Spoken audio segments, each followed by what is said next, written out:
Assalamualaikum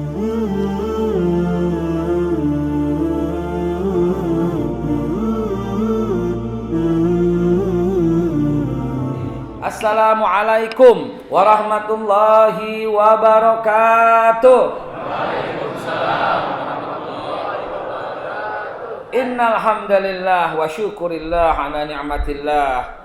Wassalatu wassalamu ala Rasulillah sayyidina Muhammad bin Abdullah wa ala alihi wa sahbihi wa mawala. Amma ba'du. Fa ya ibadallah, usikum wa nafsi bitaqwallah. A'udzu bikalimatillahi tammati min syarri ma khalaq. Bismillahilladzi la yadurru ma'asmihi syai'un fil ardi wala fis sama' wa huwas samiul alim. Hasbunallah ni'mal wakil, ni'mal maula wa ni'man nasir. Bismillah rabbiyallah, hasbiyallah, tawakkaltu 'ala Allah, yatasamtu billah, fawatu amrina ila Allah. Masyaallah, la quwwata illa billah. Ma'asyiral muslimin wa jumratal mu'minin rahimakumullah. Jamaah Masjid Raya Ittihad yang saya hormati, yang saya muliakan. Mohon maaf, beribu maaf. Maksud hati istiqamah, tapi ada kalanya tidak mampu karena keterbatasan waktu dan kendala. Selasa yang lalu Al-Fakir berada di Jepang. Bukan sok tahu, bukan liburan, tapi dalam rangka dakwah. Namanya juga diundang. Ya, dalam rangka dakwah. Rupanya nggak di Indonesia, nggak di Jepang, hambatan dari pihak sebelah selalu ada. Di Jepang kita disetir, jangan ngomong begini, jangan ngomong begitu, jangan ngomong ini, jangan ngomong itu. Tempatnya di sini, tempatnya di situ, tempatnya di situ, tempatnya di sini. Ala kulli hal, dimanapun ini sebuah tanda kepanikan, dan kepanikan biasanya berujung kekalahan. Amin. Amin. Saudara sekalian yang dimuliakan Allah, sampailah kita dalam taraf masuk ke Turki Utsmani. Telah kita bahas bertahun-tahun sejarah perjalanan Islam di zaman Nabi Ibrahim. Hampir sebulan kita bahas, 2 bulan kali ya. Telah kita bahas Islam di zaman Nabi Yakub, sebulanan kita bahas. Telah kita bahas Islam di zaman Nabi Musa alaihissalam. Mungkin 1 bulan, 2 bulan lebih lama atau Nabi Musa. Telah kita bahas Islam di zaman Nabi Daud dan Nabi Sulaiman. Dan di sana kita dapatin muncul agama Nasrani. Telah kita bahas Islam di zaman Nabi Isa alaihissalam. Dan kita bahas juga pasca Nabi Isa muncullah agama Nasrani. Demi Allah yang memegang jiwa kita di tangannya, tidak ada hubungan apapun antara agama Yahudi dan agama Nasrani. Tidak ada hubungan apapun antara agama Nasrani dengan agama Islam. Tidak ada. Mereka berpisah-pisah, jangan dihubung-hubungin. Orang sekarang yang hubung-hubungin. Yahudi dibuat tahun 930 sebelum Masehi oleh keluarga Yahuda yang menjadi cikal bakal nama Yahudi. Selesai, tutup buku. Nggak ada hubungannya sama Taurat. Taurat kitabnya orang Islam yang hidup pada zaman Nabi Musa. Sementara Taurat turun antara tahun 1452 sampai 1570-an sebelum Masehi. Dan Yahudi muncul 930, artinya apa? 400 tahun setelah Nabi Musa wafat baru muncul agama Yahudi. Tauratnya pun sudah tidak ada. Yang ada adalah Talmud, kitab rekayasa dan rekaan-rekaan semata. Selesai tahun itu kemudian muncul Nabi Isa alaihissalam membawa Injil, dan Injilnya pun telah tidak ada pada masa Nabi Isa juga. Karena jangan lupa, Al-Quran pun tidak ada pada masa Nabi Muhammad. Betul?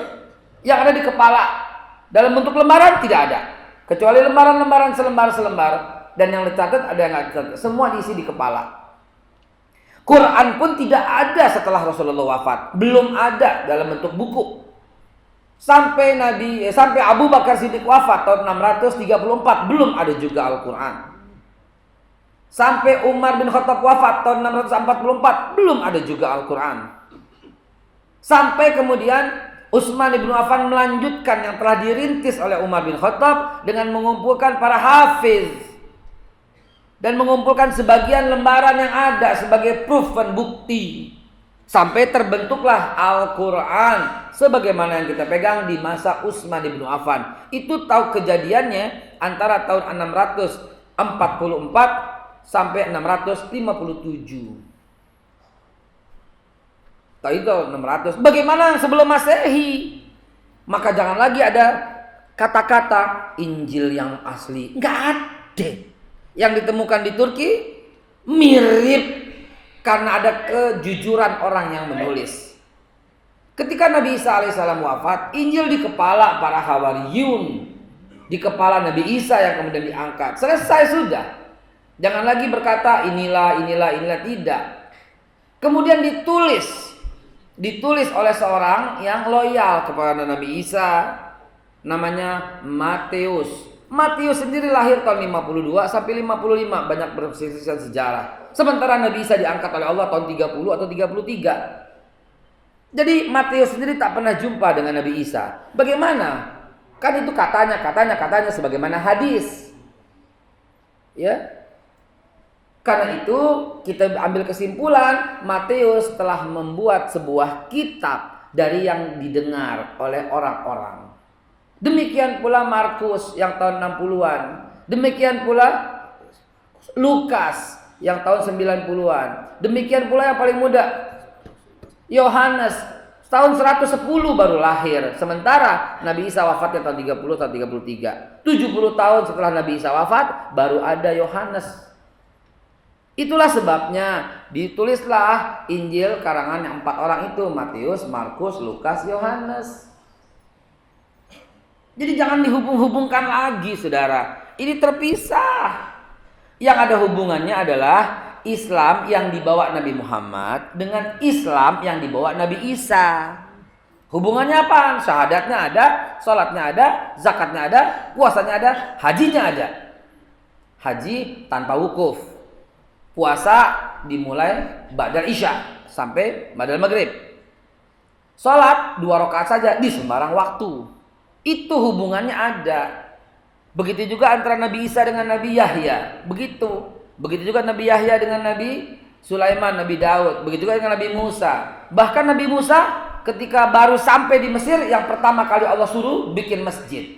Yunus 87. Itu baru tiba di Mesir, langsung suruh bikin masjid. Artinya ada hubungan, ada. Tapi Yahudi kagak ada. Yang ada hubungan Nabi Musa sebagai seorang muslim dengan nabi-nabi sebelumnya. Begitu juga sampai Nabi Allah Ibrahim, ada hubungan, ada. Hubungannya apa?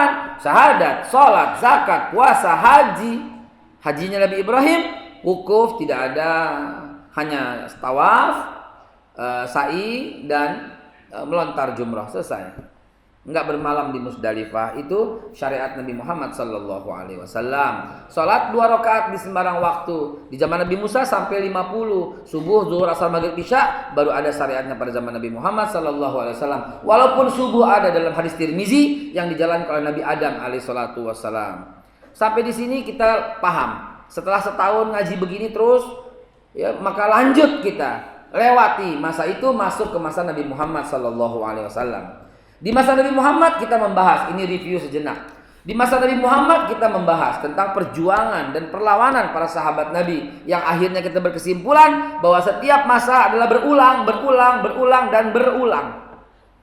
Ada Nabi ditawarin, nah zaman sekarang ditawarin juga. Nabi dikasih harta yang banyak, zaman sekarang orang ditawarin harta yang banyak juga biar berpaling. Nabi ditawarin masuk partai, nggak ada zaman dulu partai.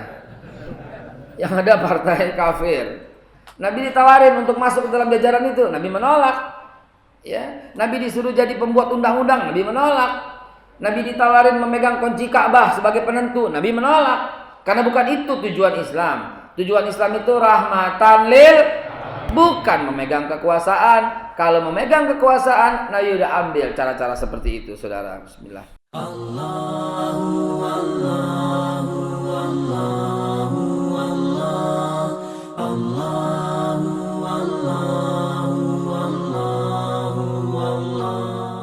Kemudian daripada itu, telah kita bahas masa sahabat-sahabat Nabi. Tak ubahnya, setiap masa selalu aja ada pengkhianat.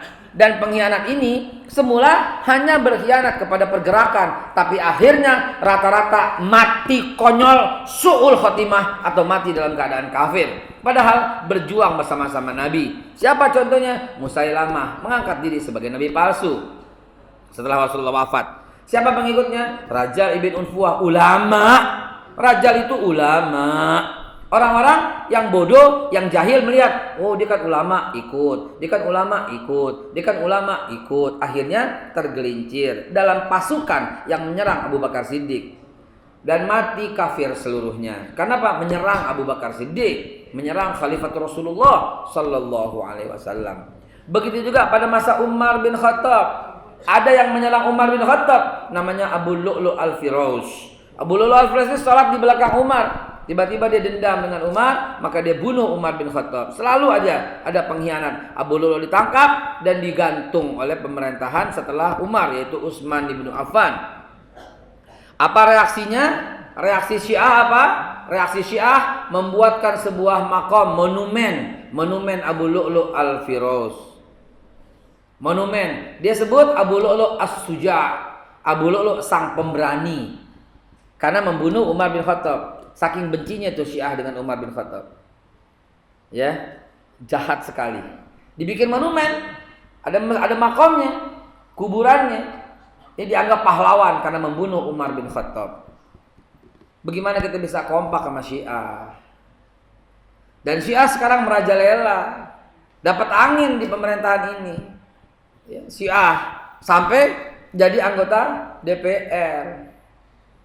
Itu yang membuat kita semakin yakin untuk tidak mau berada dalam gerbong yang itu. Lah Syiah di situ, yang melegalkan pernikahan sejenis juga di situ, yang mengatakan Islam bukan kitab Al-Quran bukan kitab suci juga di situ, yang mengatakan LGBT itu adalah hak asasi manusia di situ, yang bangga jadi anak PKI juga di situ. Ngapain kita bergabung dengan orang-orang yang seperti itu, saudara? Kita kan memperbaiki dari dalam. Udah deh, jangan cerita deh, takut colok mata lo nih. Jangan cerita deh. Jangan cerita deh, memperbaiki dari dalam. Pakai lo bau menyan gitu. Bilang enggak, jangan cerita. Ya. Udah masuk ke sana, terima duit di sana, kelar udah. Buta mata, buta telinga. Khatamallahu ala qulubihim. Lo kenapa? Wa ala sam'ihim. Kenapa? Wa ala absarihim ghisyawah. Fi qulubihim maradun fazadahumullahu marad. Kenapa? Habisnya menutupi kebenaran. Enggak apa-apa. Dapat fulus ya enggak apa-apa. Dapat fulus lupa, saudara. Mana bisa orang diperingatin. Intinya dia berada di tempat yang kotor, maka tidak akan pernah bisa disucikan sebelum dia keluar dari tempat yang kotor begitu. Sama juga ente ada makanan potongan daging kambing, potongan daging ayam di dalam kuali yang memasak daging babi. Nggak bisa antum makan, nggak bisa. Ya, antum harus keluar dan bersihkan itu semua. Saudara sekalian, begitupun di masa Utsman bin Affan terbunuh karena kasus pengangkatan gubernur Mesir antara Muhammad bin Abu Bakar atau Abdullah bin Abu Bakar. Ya, Muslim juga di tangan Muslim.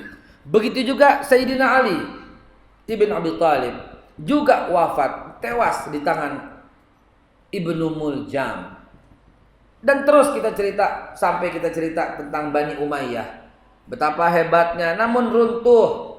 Kita cerita sampai Bani Abbasiyah, betapa dahsyatnya lalu runtuh. Dan keruntuhan dimulai sejak kapan? Sejak 2 minggu lalu saya cerita. Sejak pro dengan Cina. Silahkan bantah kalau ada yang mau bantah saya, silahkan. Sejak pro dengan Cina lalu runtuh. Kejadiannya tahun 1227. Itulah awal mula beberapa ulama mau bergabung dengan pasukan Mongol. Beberapa ulama mau berada di bawah kekuasaan Mongol. Ya, bersama tentara Tartar di daerah Khurasan. Mau mereka bergabung. Silahkan bantah kalau umpamanya ada yang salah dalam ucapan sejarah. Mungkin bacanya salah atau mungkin ada sejarah lain yang berbeda. Mongol di bawah kekuasaan Genghis Khan berhasil merangsak masuk ke dalam Abbasiyah yang dahsyat dan legendaris itu. Gimana tidak legendaris? Turki, dari mulai Turki bagian Eropa sampai Turki bagian Asia, sampai pantai Sisilia, sampai Perancis, ya di bawah Napoleon Bonaparte pada waktu itu, sampai Panglima Tariq bin Ziyad di daerah, pokoknya dari seluruh Afrika sampai pertengahan Eropa. Di bawah telapak kaki Umar bin Khattab, Utsman bin Affan, Ali bin Abi Thalib. Jangan antum bayangkan Ali bin Abi Thalib kumuh dengan ini, Utsman bin Affan dengan segala. Jangan, mereka penguasa 2/3 dunia. Dahsyat kekuasaan itu. Romawi yang begitu dahsyatnya tunduk di bawah telapak kaki Umar bin Khattab. Padahal kekuasaan Romawi mulai dari Eropa sampai Roma, Italia, itu semua di bawah telapak Umar bin Khattab. Betapa nggak dahsyat kayak begini. Di masa Bani Umayyah makin meluas, di masa Bani Abbasiyah makin dahsyat. Dan dari mana mulai awal runtuhnya? Ketika ulama-ulamanya yang merasa duitnya kurang, yang merasa nggak kebagian, pro Cina, pro Mongol, pro Genghis Khan, pro Tartar, yang membuat mereka membuka jalan masuk pelan-pelan ke dalam tubuh umat Islam. Ketika masuk pelan-pelan ke dalam tubuh umat Islam, sudah ada pengaruhnya di sana, baru dia berani masuk. Kenapa? Udah ada temen gue di sana. Begitu. Udah ada orang dalam. Habis gimana? Udah ada orang dalam. Begitulah yang terjadi. Sementara sang raja nggak ngerti gitu loh. Sementara sang penguasa ini nggak pahami. Wah, ini kan demi persatuan kita bergabung, demi kesatuan. Nggak bisa, Pak, nggak bisa. Al-haq campur yang batil, nggak bisa. Saya diprotes dengan ceramah seperti ini, dengan mengatakan Ustadz nggak bisa menyamakan keadaan dulu dan sekarang. Ada yang ceramah begitu, ya ada yang nyamperin saya begitu. Ustadz suka perbandingan antara zaman Ahok dengan zaman sekarang. Nggak bisa, Ustadz, dia bilang gitu. Ahok jelas kafir. Dia non muslim dan dia jelas sekali lawannya Anies Baswedan, seorang mukmin. Jelas lawan kita. Kalau sekarang nggak bisa, Ustaz. Pak Jokowi muslim yang baik, setuju. Pak Prabowo muslim yang baik, setuju. Dua-duanya muslim yang baik. Anda nggak bisa bedakan. Betul, saya sepakat. Keduanya calon putra terbaik bangsa. Keduanya adalah muslim mukmin yang muttaqin, insya Allah dua-duanya. Dua-duanya sholat, cuma satu diupload, satu kagak gitu doang. Betul kan? Dua-duanya datang ke tempat bencana, satu selfie, satu kagak gitu doang. Betul? Ya, begitu doang, gak ada bedanya. Dua-duanya orang baik. Namun saya bilang, Nabi mengatakan, ar-rijalu ala dini khalilihi, falyanzur man yukhalili. Orang itu akan mengikuti ar-rijal ala dini, atas agama, aturan, kepercayaan, adat istiadat, khalilihi, sahabatnya. Falyanzur, kata Nabi, waspada, perhatikanlah, lihatlah, falyanzur man yukhalili, siapa yang kau jadikan sahabat, siapa orang-orang di sekitarnya. Waspada itu. Di situ kita nggak rela berkumpul dengan para, ya tahu seperti saya ceritakan sendiri, di mana Syiah berkumpul, di mana kaum Kristen, Hindu, Buddha, Protestan semua berkumpul di mana? Gitu aja. Di mana orang yang berkata film porno lebih baik daripada situs Islam? Partai apa yang bilang begitu? Anda tahu? Partai apa yang mengatakan akan menghapus perda syariah? Partai apa? Di mana partai itu berada? Partai apa yang mengatakan poligami tidak adil? Partai apa? Dan siapa yang ngomong begitu?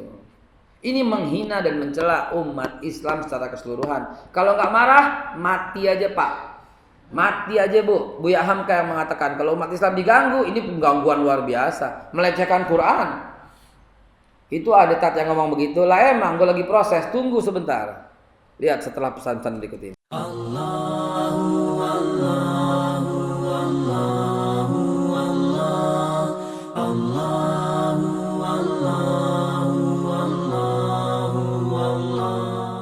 Saudara sekalian, tahun 1227, jangan lari dari sejarah. Kajian kita kajian sejarah. Jangan lari dari itu supaya kita bisa mengambil iktibar liqadin untuk masa esok dengan falyanzur, dengan kita melihat ke belakang. Bismillah. Di tahun itu setelah Genghis Khan menjadi mitra dengan beberapa ulama di zaman itu, maka menjadi peluang untuk masuk. Kenapa? Ada backing.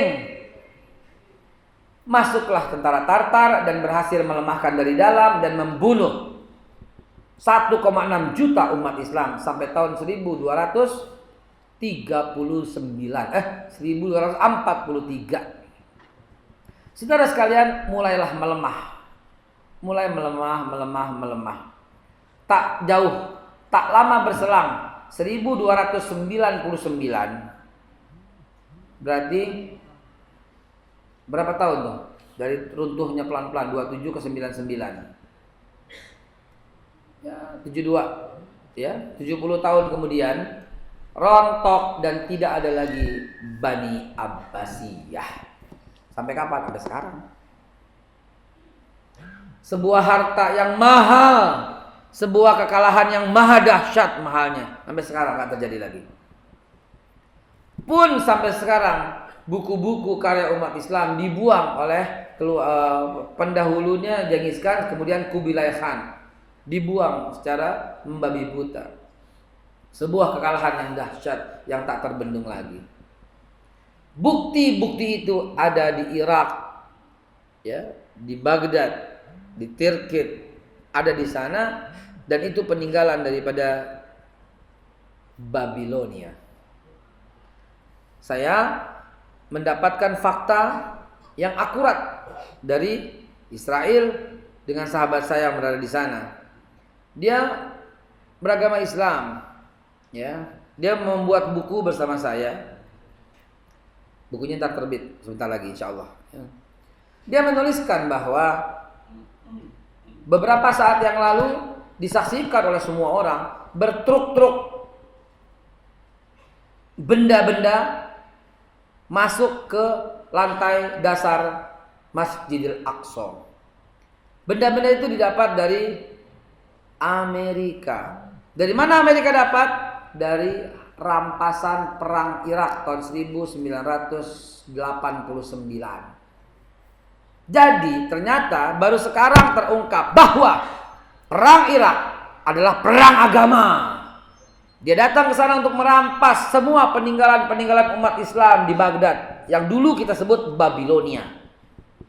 Di sanalah akar sejarah dunia. Tidak ada yang lebih lengkap daripada Babilonia. Babilonia adalah tempat lahirnya Nabi Allah Ibrahim di desa Ur.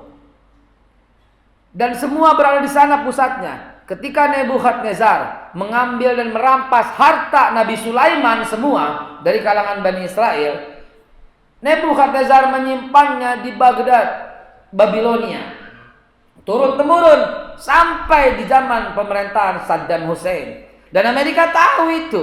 Dan ketika perang Irak terjadi, bukan apa-apa. Yang pertama kali dirampas adalah kekayaan sejarah di Babilonia. Dan beberapa tahun yang lalu, nanti dikeluarkan ya di buku saya insya Allah. Banyak orang yang menyaksikan itu bertruk-truk kembali meletakkan pada tempatnya. Karena awalnya di situ. Awalnya itu di situ. Itu kan harta Nabi Sulaiman. Ya, Nabi Sulaiman kan 970 sampai 930 sebelum Masehi. Lalu kemudian anaknya kan pecah. Satu Yerobeam dan Rehabeam karena berebut harta. Lalu kemudian dari Rehabeam ini muncullah agama Yahudi. Dari Yerobeam, dari Rehabeam tidak, tetap Islam. Lalu kemudian Islam kalah, dikejar, dibunuh.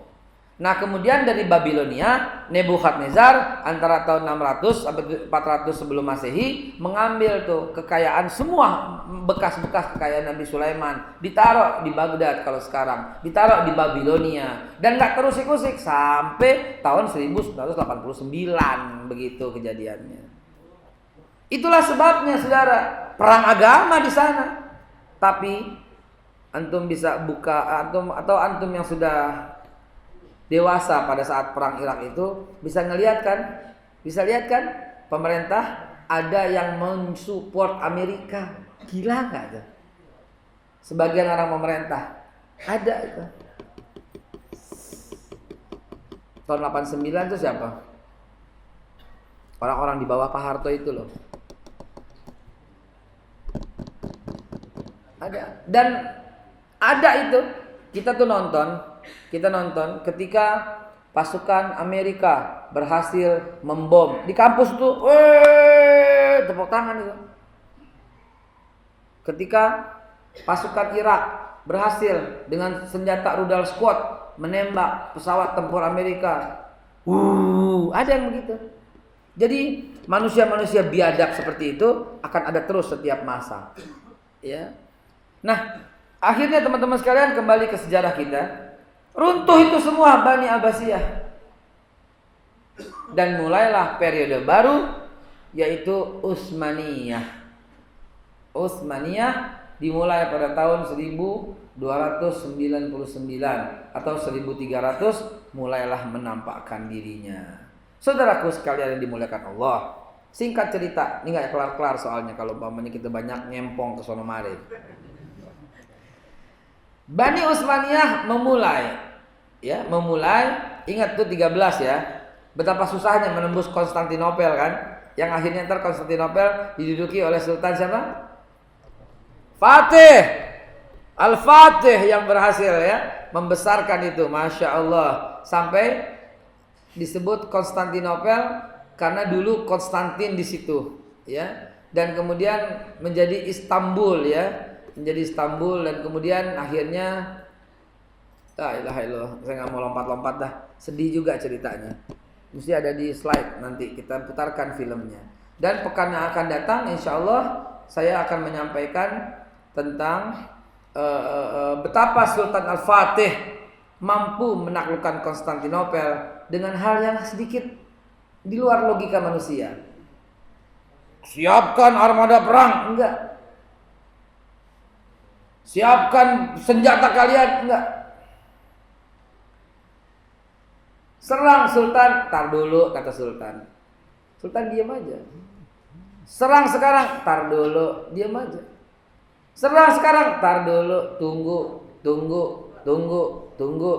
Ketika melihat sholat subuhnya sudah ramai penuh, maka Sultan berbicara di depan dengan tegasnya, sekarang persiapan untuk menuju Konstantinopel. Apa artinya?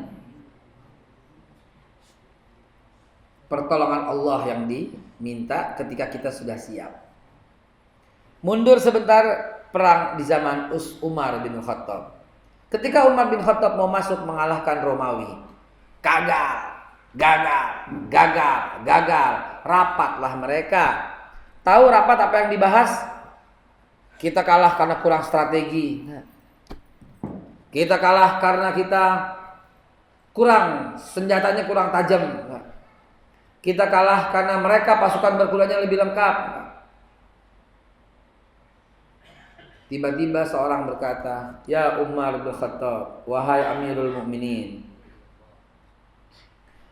Beda-beda ya. Kalau Umar dipanggilnya Amirul Mukminin.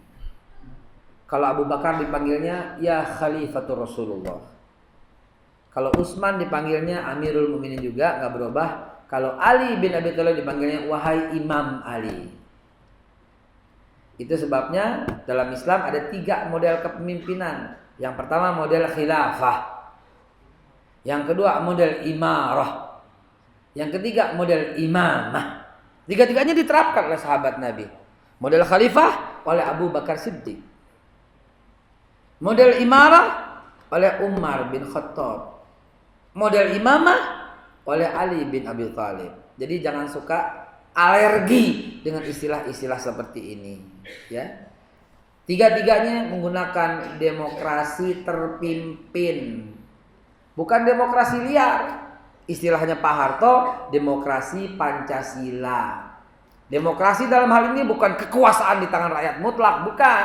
Tapi rakyat menentukan jalannya pemerintahan berdasarkan kerakyatan yang dipimpin oleh hikmah kebijaksanaan dalam permusyawaratan perwakilan. Yang sayang sekali hari ini tidak dipakai di negara kita. Kenapa nggak dipakai? Karena menggunakan prinsip adil, prinsip yang salah. Adil dalam Islam itu bukan sama rata. Adil dalam Islam itu adalah sesuai proporsional. Contoh.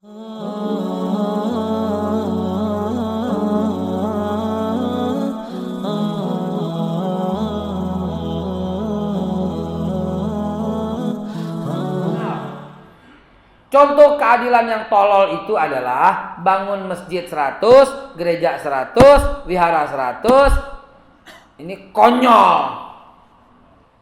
Umat Islamnya lebih banyak, begitu. Sesuai proporsional. Saya punya anak 3 misalnya, baru 2 sekarang. Walaupun tiap malam saya proses gitu ya.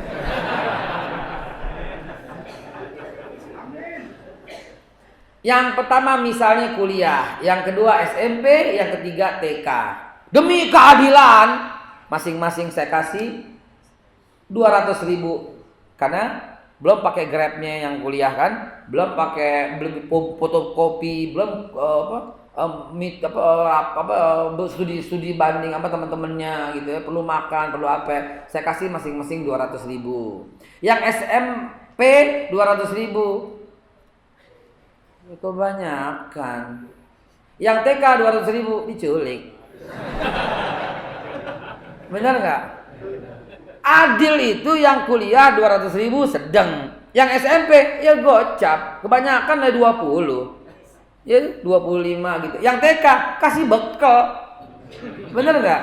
Bekal nasi sama minuman dari kita. Itu yang namanya adil. Nah, negara kita supaya adil, nenek-nenek yang nggak bisa ngapa-ngapain dikasih hak 1 suara. Profesor yang mempengaruhi hajat hidup orang banyak 1 suara. Enggak adil.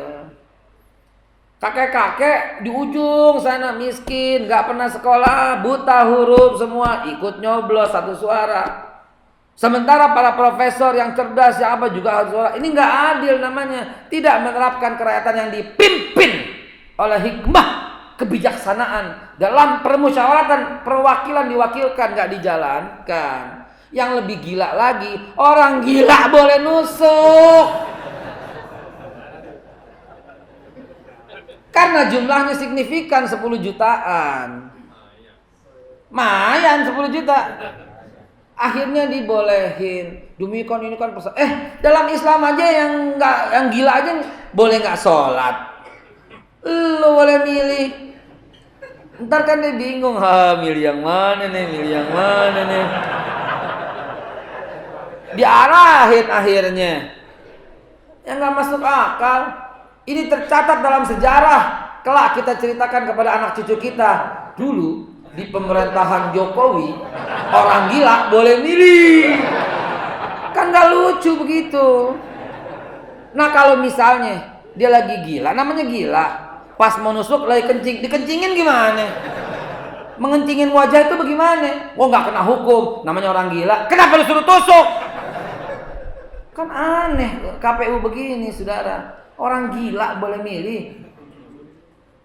Allah ya Rabbi. Belum pernah ada nih KPU kayak begini. Pakai apa ya? Ya Allah ya Rabb. Kok bisa kayak begini negara kita ya? Orang gila. Saya malu begitu jalan diterpakit. Orang gila. Malu. Innalillahi wa inna ilaihi raji'un. Kita lihat aja lah ke depan dah gimana dah ya.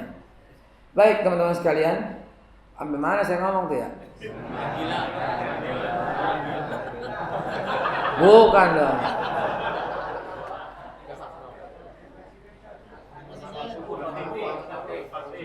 Oh iya. Fatih ya. Konstantinopel.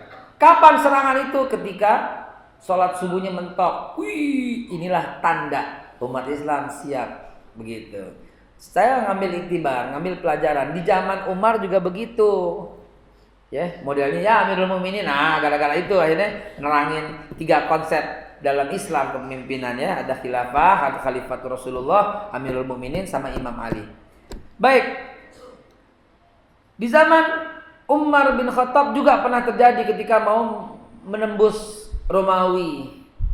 Ketika nggak berhasil, rapat mereka. Ya Amirul Mukminin, kata sahabat Nabi, kita tidak berhasil menembus itu karena kita sudah mulai meninggalkan sunnah Nabi Sallallahu Alaihi Wasallam.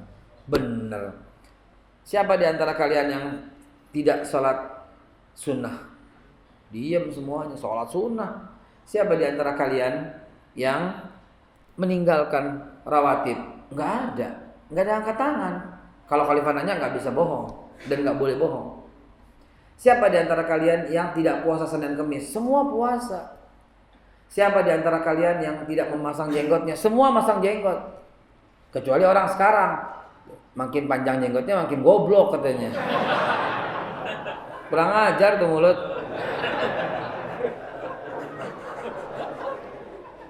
Sama ini dengan poligami. Ente nggak poligami, nggak apa-apa, tapi jangan mencela orang yang poligami karena itu ada dalam Islam. Ente nggak berjenggot, nggak apa-apa, tapi jangan mencela orang yang berjenggot karena Nabi berjenggot dan semua sahabat Nabi confirm berjenggot. Umar bertanya, siapa tuh yang nggak jenggot? Jenggot semua. Apa dong? Siapa yang tidak bersedekah tiap pagi ini? Semua bersedekah. Tiba-tiba satu orang berkata, sebagian daripada kita sudah tidak bersiwak. Itu kata Umar bin Khattab, sumber kekalahan kita tidak bisa menembus Romawi. Maka semua sahabat Nabi pun yang waktu itu dipimpin oleh Umar bin Khattab mencari siwak dan mulai bersiwak sebagaimana Nabi sallallahu alaihi wasallam contohkan. Subhanallah, setelah itu berhasil menembus, mengalahkan Romawi. Apa karena siwak? Ya karena bukan siwaknya Pak ya, karena menjalankan sunnah. Karena menjalankan sunnahnya pol, maka pertolongan Allah datang. Janji Allah nggak pernah meleset. Ya, walau anna ahlal qura amanu wa taqau, la fatahna alaihim barakatim minas sama'i wal ardh. Kalau sekiranya penduduk satu bumi, satu kampung, satu daerah, satu keluarga, amanu wa taqau, banyak beriman dan bertakwa, la fatahna alaihim, kami curahkan kepada mereka keberkahan dari langit dan dari bumi. Dari langit berupa keberkahan, berupa kedamaian, kesejukan, subur semuanya. Dari bumi berupa kekuatan, keimanan, ketakwaan yang menyusun itu, merangkai itu dan semua blend menjadi satu kekuatan yang tak terkalahkan. Itulah yang hari ini telah lepas dari diri kita, saudaraku. Jangankan kita sekarang, di masa Rasulullah Sallallahu Alaihi Wasallam, ketika beberapa sahabat miskomunikasi, saya tidak mengatakan sahabat salah, apa hak kita mengatakan itu? Hanya mengatakan miskomunikasi. Kenapa? Di Jabal Rumat, Nabi bilang jangan turun. Apapun yang terjadi, jangan turun. Dipimpin oleh Abdullah ibn Zubair, anak daripada Zubair bin Awam, cucu daripada Abu Bakar Siddiq. Ya, karena Abu Bakar Siddiq punya anak Asma binti Abu Bakar, nikah sama Zubair. Ya, itu anaknya Asma. Lalu Asma sama Zubair punya anak Abdullah bin Zubair. Jadi cucu Abu Bakar Siddiq. Menjadi panglima di Jabal Rumat, jago manah. Nabi berpesan jangan ada yang turun. Rupanya miskomunikasi.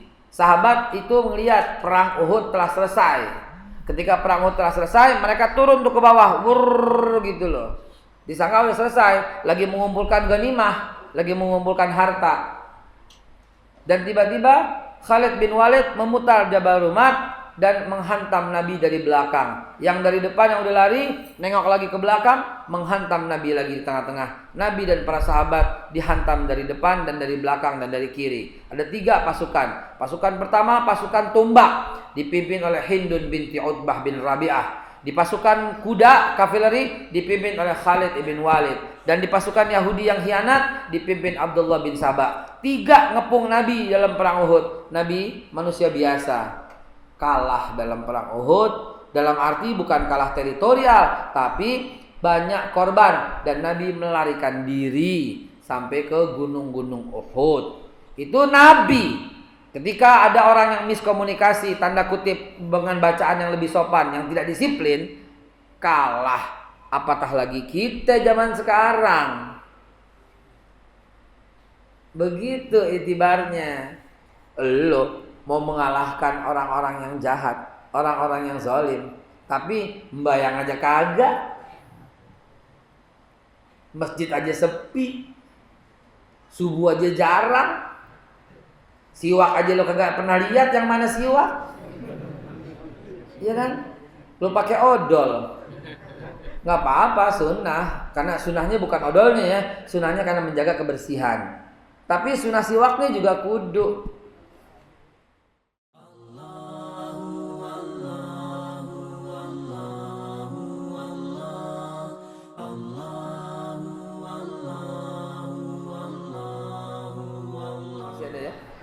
Nah, saudara sekalian, begitulah kita melihat, menyaksikan dengan belajar sejarah hari demi hari kita tahu bahwa begitulah perjuangan umat Islam. Ketika mulai meninggalkan, udah deh, jangan harap deh, jangan harap. Dalilnya itu tadi, walau anna ahlal qura amanu wa taqaw la fatahna alaihim barakatim minas samai wal ard.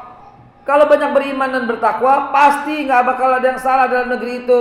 Jujur sejujur-jujurnya, negeri kita kekurangan orang beriman dan bertakwa, sehingga tidak bisa berkuasa di atas kaki kita sendiri. Harus diakui dengan jujur, kekurangan orang beriman dan bertakwa, sehingga asing dan asing begitu bermaharajalelanya di negara kita. Kekurangan orang beriman dan bertakwa, sehingga tanah-tanah di Betawi telah diambil, dikuasai oleh orang-orang asing dan asing. Begitu juga daerah-daerah yang lain. Sangat sakit hati ini, Pak, ketika saya berjalan di Madura kemarin, berbicara di depan 200 kepala daerah, kepala pemerintahan, lurah, RT, RW. Nangis mereka karena anak mereka nggak bisa kuliah lagi. Karena garam yang tadinya 1 truk harganya 1,5 juta sampai 2 juta, sekarang cuma dihargai hanya 400 sampai 300 sampai 400 ribu rupiah saja. Itu ongkos bensin truknya aja udah 300 ribu, hanya 100 ribu rupiah dari 2 juta truk. Nangis mereka, anak-anak mereka nggak bisa kuliah. Kenapa ini? Jangan salahin orang. Hari ini saya mau bicara kurang banyak yang beriman dan bertakwa di negara kita. Nangis petani sawit, hanya 300-400 perak, 100 perak buat petani, sementara 300 buat ongkos petiknya. Dulu nembus angka 1.000 harga sawit. Akhirnya apa? Nggak bisa dimanfaatin. Begitu nggak bisa dimanfaatin, sengaja asing melihat itu, mereka yang membuat harga itu murah. Akhirnya nyerah para pengusaha sawit, diborong tanahnya, habis lagi tanah di Kalimantan. Begitu juga di daerah-daerah yang lain. Kemarin kita lihat petani cabai nggak bisa petik, dia buang semua cabainya, nggak bisa jual karena hancur harganya. Sebelumnya di Brebes bawang hancur juga begitu. Saya juga dari Lampung, nangis petani-petani dari singkong, nangis mereka nggak bisa jual di pasar, harganya tinggal 200 sampai 300 perak 1 kilogramnya. Karet yang dulu 15.000 sekarang tinggal 5.000 perak. Nangis petani karet. Apa yang terjadi coba? Kurang banyak beriman dan bertakwa, sehingga makin hari makin hilang, makin sedikit kepemilikan tanah di negara kita. Orang asing yang menguasainya. Terbukti dengan jelas, dengan fakta yang tak bisa dibantah, kekuasaan mereka udah terlalu menggurita dan menggila. Apalagi sekarang semakin terbuka peluang untuk mereka. Pemerintah kita membuka lahan 25 lahan usaha yang boleh dikuasai oleh asing. Apalagi nih yang kayak begini coba saudaraku. Kekurangan orang beriman dan bertakwa, sehingga yang terjadi adalah maksiat. Karena maksiat dalilnya lain lagi. Kalau tadi banyak beriman bertakwa, keberkahan langit dan dari bumi. Kalau maksiat lawannya adalah iza za'alatil masih fi ummati ammahumullahu bi'azabin min indi. Maksiat berkembang di kalangan umat, maka azab Allah akan turun secara merata. Azab yang pertama, diangkatnya pemimpin yang zalim dan dari tangannya menindas kalian. Rasulullah sallallahu alaihi wasallam. Teman-teman sekalian yang dimuliakan Allah, saya memulai perbaikan itu Dengan mengucap Bismillahirrahmanirrahim, tawakkaltu 'ala Allah, kami memulai sebuah peradaban setitik demi setitik. Belum ada apa-apanya. Saya minta para jamaah sekalian yang sangat serius, yuk kita bersama-sama. Saya membebaskan tanah 60 hektar di Jonggol. Dan baru ada duit 10 hektar. Dan 10 hektar ini telah kami bebaskan. 10 hektar ini akan kami bangun sebuah komunitas yang bersih dari kepentingan politik. Tempat mendidik anak-anak supaya menjadi orang-orang yang hebat. Tempat mendidik orang tua yang sudah pensiun, kami tempatkan di sana. Sebagai apa? Kita manfaatkan kembali. Jangan orang pensiun menjadi tak berguna. Biar yang muda-muda aja bekerja di Jakarta. Anak-anak tinggal di sana. Di Bukit Swiss kami membebaskan baru 10 hektar. Rencananya 60 hektar. Itu kami bangun sebuah komunitas yang indah sekali. Komunitas yang masing-masing saling peduli. Ya, tidak ada perbedaan suku, golongan, 01, 02, enggak ada di sana. Semuanya 00. Semuanya seperti oksigen. Tulus, ikhlas, polos. Kita bangun peradaban baru. Setiap hari kajian sejarah. Dari saya tentunya. Setiap pagi. Kemudian bekerjalah semua masing-masing. Sore kembali lagi di masjid. Jadi kita buat sebuah gitu. Yang punya anak, titip anaknya di kami. Karena kami buatkan sebuah tempat yang indah untuk anak-anak. Yang punya orang tua, titip orang tuanya di kami. Karena itu adalah seperti pesantren buat orang tua. Kami mengadopsi sistem yang telah diterapkan di Harvard University. Harvard tahu Harvard? Harvard tahu? Pedurenan situ turun ke bawah. Ya, Harvard. Itu di Harvard itu kita terapkan model-model seperti itu. Orang tua kita hidupkan kembali gairah hidupnya dengan bekerja. Ya, Kolonel Sanders itu memulai KFC itu setelah berusia 62 tahun loh. Dan banyak ya Warren Buffett dan semua orang-orang itu berhasil dan itu kita adopsi. Ada kelas buat orang tua, bercocok tanam dan sebagainya. Insya Allah kita semua akan bertetangga di sana ya. Siap bertetangga di sana? Jangan jualan di masjid. Setelah di masjid hubungin saya aja. Ya, hubungin Pak Kadir, hubungin Pak Imam, hubungin Pak Basit, hubungin Pak semua, hubungin pengurus. Gimana caranya kita bertetangga, kita bangun peradaban baru di sana. Ya, saya baru bebaskan 10 hektar dari 60 rencananya. Pagi-pagi kita buat suasana yang indah. Konsep kami sakinah mawaddah warahmah di lokasi, bukan di rumah. Enggak ada pagar di antara mereka. Orang tua Anda, orang tua kami, semua orang tua yang ada di sana adalah orang tua bersama. Anakmu anak kami, semua anak-anak yang ada di sana anak-anak kami. Dan wajib setiap rumah sarapan bareng setiap hari. Enggak ada sarapan sendiri-sendiri. Kita bikin prasmanan tiap pagi sarapan bareng. Betapa nikmatnya. Habis subuhan. Yang Kristen boleh. Anda nggak usah subuhan tapi sarapan bareng. Ya kan? Kita udah sepakat. Kita bangun satu Indonesia yang hebat. Demikian, billahi taufiq wal hidayah walafu minkum. Wassalamualaikum warahmatullahi wabarakatuh. Assalamualaikum. Bersama saling sapa TV.